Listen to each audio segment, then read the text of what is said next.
A secret plan to carve out huge underground complexes connected by high-speed trains for the ruling classes is already underway, a survival firm boss conspiracy theory supporter has claimed. One base is being developed beneath the Rocky Mountains in the U.S., according to Robert Vicino, head of the survival firm Vivos. But he said no members of public will be allowed in and will have to fend for themselves. Mr. Vicino made the shock claims as he warned of an impending apocalypse. He said, "They do not have a plan for you and me, but they have a plan for themselves. You have to ask yourself, why did Russia just have a drill for 40 million people?" He claims the U.S. government have been working on fully kitted-out survival shelters since 1983. The biggest of these is located in Colorado, beneath the city of Denver, and has room for just 10,000 people with spaces earmarked for government officials and powerful individuals, he said. The complex is connected to U.S. capital Washington by an underground high-speed train, he alleges. He said, "They built them with one of those giant drills which the British and French used to dig the Channel Tunnel. Except these are nuclear-powered and they glazed the walls of sight into glass so it hardened."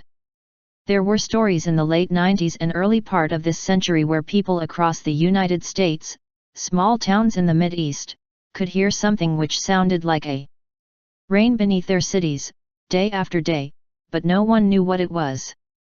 Mr. Vicino claims the preparation centers around the arrival of Planet X, also known as Nibiru, now allegedly due to pass in September 2017. Earth will be caught in the magnetic field of the planet and showers of debris from the object will rain devastation upon the world's population, the widespread conspiracy claims.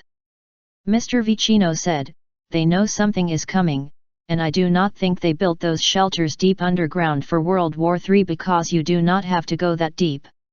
I believe they know something is coming which is epic and they have known about for decades when Nibiru was discovered by the IRA's telescope. It was announced then it was suppressed, no government agency was allowed to ever discuss it again.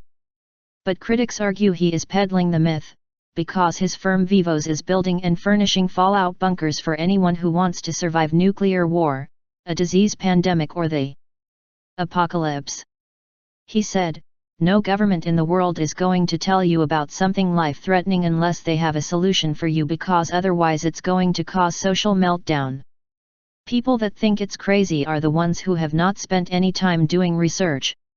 It's easy to say the sky is not blue if you have never done any research on what color the sky really is. If you're not well read and sit there playing with an iPhone and watching television, you are probably already a walking zombie, but they should not demean those people who have taken the time to deeply research this stuff." Nigel Watson, author of the UFO Investigations Manual published by Haynes, said the concept of a Planet X is a cornerstone of Zecharia Sitchin's ancient astronaut theories, that he first outlined in his 1976 book The 12th Planet. He said, after studying ancient Sumerian texts he concluded that the planet Nibiru exists beyond Neptune and visits our part of the solar system every 3,600 years. He claims that Nibiru collided with a planet called Tiamat that was situated between Mars and Jupiter. The result was the creation of the asteroid belt and planet Earth. Nibiru is said to be populated by the Anunnaki, an advanced humanoid race, who visited Earth thousands of years to mine gold in Africa. As an outcome of needing workers to carry out these mining operations they used genetics to create Homo sapiens, the theory alleges. Mr. Watson added, "This is a well-thought-out theory based on ancient texts, but most of it cannot be proved and the concept of a planet on such a large elliptical orbit around our Sun doesn't fit with our current scientific understanding of the solar system."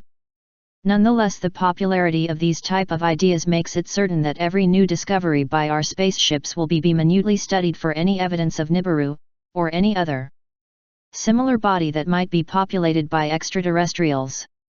But fear not, there have been countless previous online predictions for when Nibiru will next pass, and they have all come and gone, and then been extended.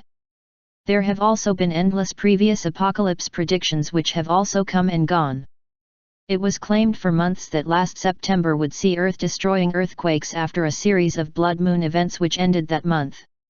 And Harold Camping predicted that devastating earthquakes would occur on May 21, 2011, but nothing happened. We are still here and many people celebrate with a party on this date.